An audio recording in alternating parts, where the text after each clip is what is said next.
Good morning, everybody. Boy, it sure look good. It looks good out here to see all you happy, cheerful faces. We're glad to see three of our members back, or three of our members back. Bernice, it's good to see you back and with us. I know you've been gone for as long as Willie and Pat, but good to have you back. I've noticed that Bernice is starting to walk with a cane, and that puts her in the same class as me, I guess. We're real happy to have her here. And also, Willie and Pat, I miss my proofreader. Willie gets a big charge.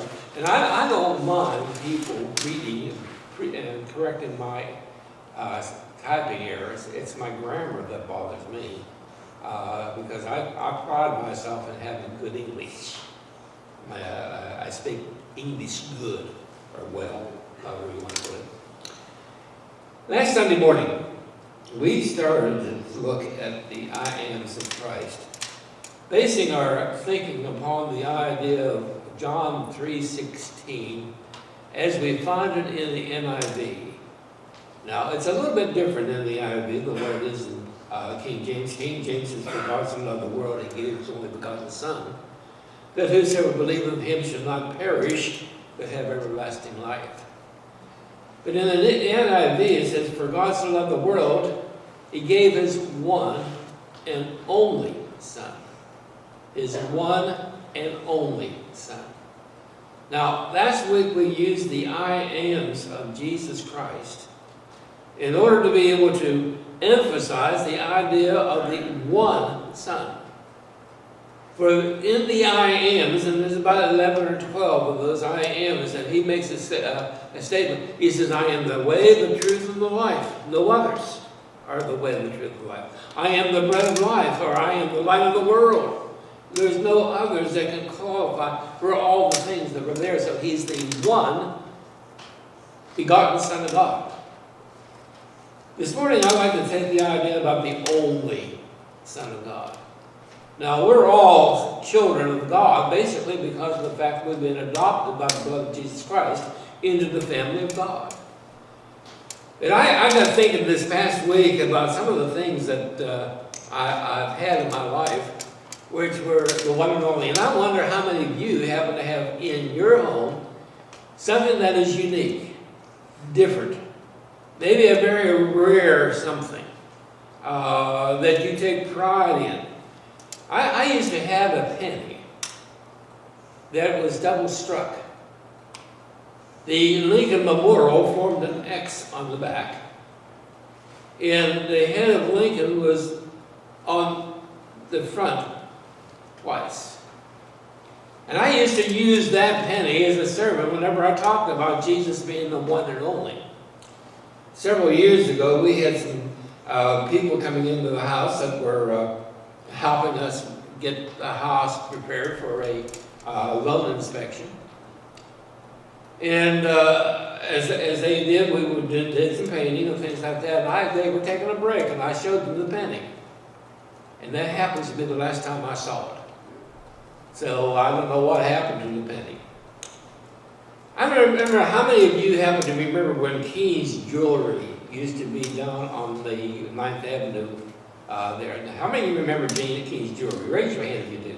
Almost everybody. Leonard King, who was the fellow that ran that jewelry store, was a personal friend of mine. I got acquainted with him when I worked with the CPA firm, and he was one of my clients that I worked with and did all his books for him. And Leonard and I developed a good relationship as far as hi Leonard, hi Phil, and so forth. And he got in from a jewelry company that something that they did for an experiment. Only a few of them happened to be. They took quarters and to very carefully sawed the quarters in half onto the edge. Then pasted the two heads together. And pasted the two tails together. So Leonard gave me one of those as a token of our friendship. He was selling for $10 each.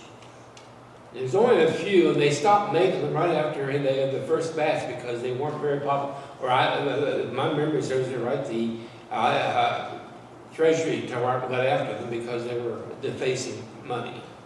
I think that's what it was. But I had that 2 1/4. Boy, I had a lot of fun with that 2 1/4. I went to church down in Racing where I was preaching at the time, and I stood at the steps and people walked in. I said, let's do something. I'll flip this coin, and heads you give double, and tails I'll give double. So they said, okay, and I flipped it, came up, heads. I had the largest offering in the church since then. No, I showed them the quarter afterwards.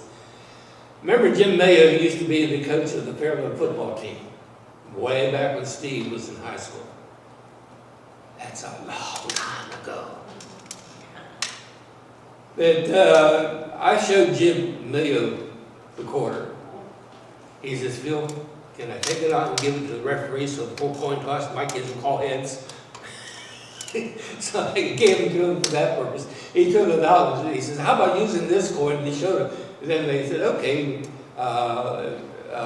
Then they flipped it over so it was 2 heads. So we had a lot of fun with it. A lot of fun with it. But it was rare. Rare.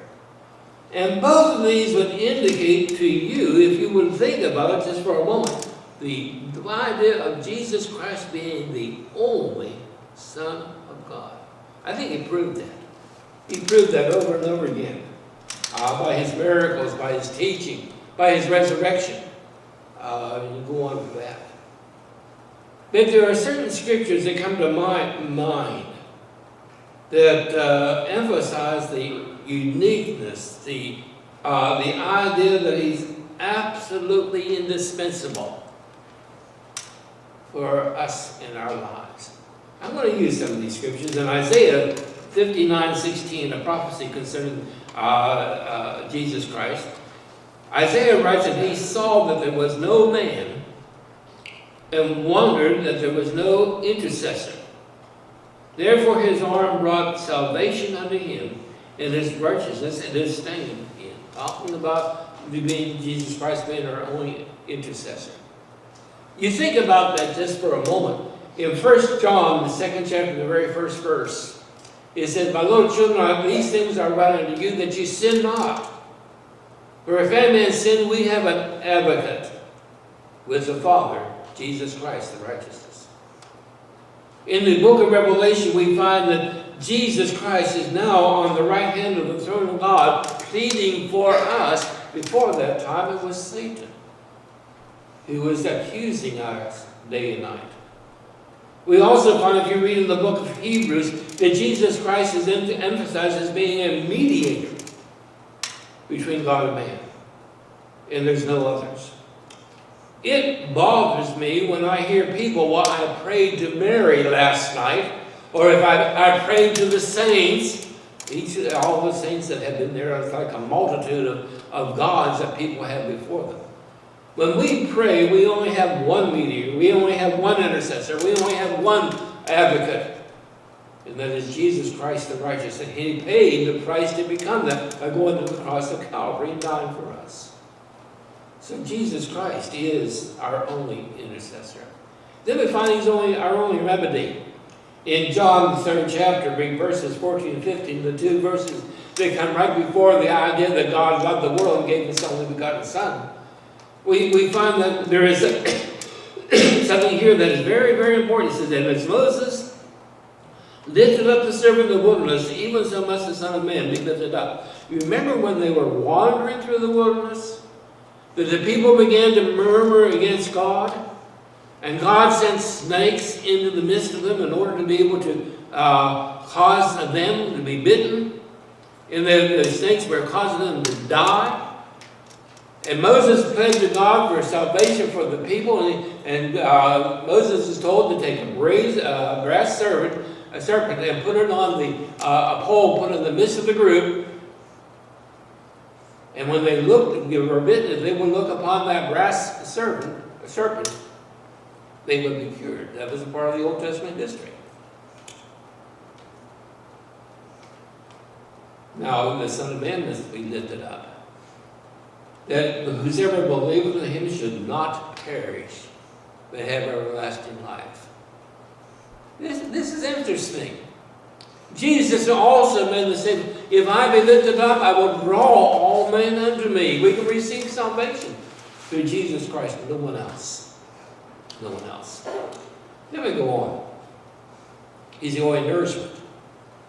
This is one of the I ams of Jesus Christ in John the 6th chapter, the 35th verse. And Jesus said unto them, I am the bread of life. He that cometh to me shall never hunger, and he that believeth on me, believeth on me shall never thirst. I want you to think just for a moment. We just took communion.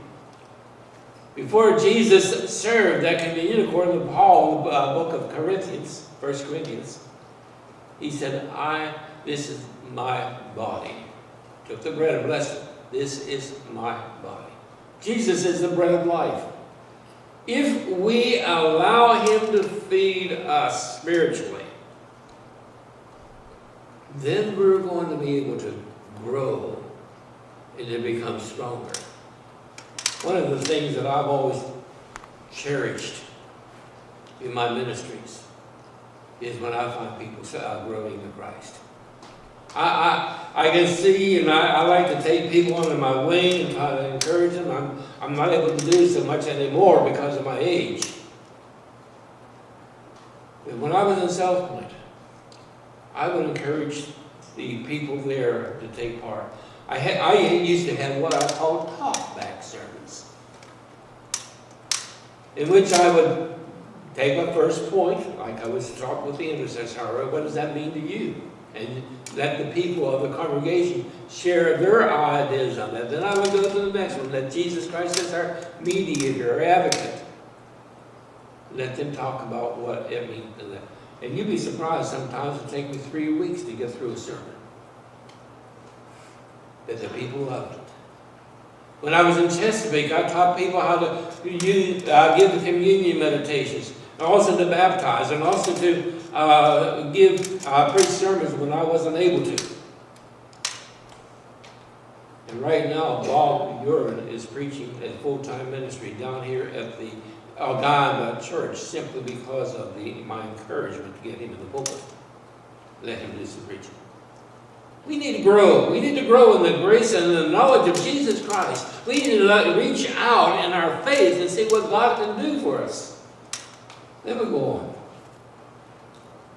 He's the only source of truth. In the 6th chapter of the book of John, Gospel of John, we find Jesus teaching some pretty hard things to the Jewish people. So difficult for them to grasp, so difficult for them to understand. And they slowly were going away. And Jesus looked at the multitudes as they started to leave. And he looked at the disciples. And he said, will you also go away? Are you going to leave me as well? And listen to what Peter said. Then Simon Peter, this is the 68th verse of the 6th chapter of the book of John. Then Simon Peter answered him, Lord, to whom shall we go? Thou hast the words of eternal life. Peter realized that only Jesus was the truth. I'm getting so sick and tired of the commercials for the politics. There's nobody you can believe anymore, is there? Nobody. It really bothers me. One person comes up and says the other by the person is the crook. The other person gets up and, well, here, there's the crook, and so forth. Where's the truth? Where's the truth? In life, there's only one absolute truth, and that is Jesus Christ. In the beginning was the Word was with God, the Word was God, and the Word became flesh and dwelt among us, and we saw His beauty, according to the first chapter of the book, Gospel of John. Only one truth, absolute, and that is Jesus Christ. He is the Word of God. He is the Word of God. We go on. He's the only Savior. Acts the 4th chapter, the 12th verse. And one of the statements that Peter made, he says, there is neither salvation in any other, for there is none other name under heaven given among men whereby we must be saved. I don't want anybody to take an offense, but it wasn't Martin Luther, John Wesley, or Calvin, John Calvin.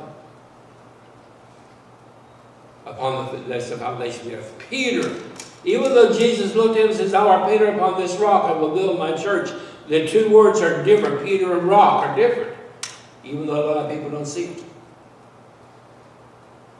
The idea is that the only foundation upon which Jesus Christ built the church is Jesus Christ. Any other foundation is sinking sand. We sung this hymn this morning, it was so appropriate. The church is one foundation. I love that hymn. And I whispered to Steve, I said, "Who wrote that hymn?" I'm not going to tell you what he said. And I told him it was Martin Luther, but I was wrong. I looked it up. It was Wesley. It was Wesley. He wrote the hymn. Jesus Christ is the only foundation. 366, Maryland. He's the only foundation upon which we can build the church. And then the very last one. Where other foundation can no man lay, and that which is laid, which is Jesus Christ. I happen to get confused there. There's no salvation in anybody but Jesus. I don't care who it is. There's no foundation but Jesus Christ. He is the one and the only Son. Oh, in this day and age, I get so sick and tired of people telling me, "Oh, you're old-fashioned. You got to come up to the 21st century." I'm going to say something right now. Because Jesus Christ is the one and only Son of God who walks the face of this earth. He is just as relevant today as he was in the day he walked the earth. His ways are the ways that will bring us salvation. We're living in a terrible time as far as I'm concerned. Things have gotten so bad, so terrible, that we just don't know what is going on. And the only salvation, the only right way, is through Jesus Christ. I love Chronicles, I think it's 2 Chronicles 7:14. It says, "If my people, which are called by my name, shall humble themselves and pray, I will hear their prayers, I will heal their land, and I will bring blessing to them." That's not an exact word, it's a quote from memory. That we need to remember, as we walk this way of life, as we live for Christ, that Jesus is the way for us. We're going to be singing our song of invitation. Hymn number, "Just As I Am." I'm so used to saying "Just As I Am." The invitation is open for anybody to become a Christian through faith, repentance, confession, and baptism. It's open for anybody that wants to make a decision with Christ. We invite you to come as we stand.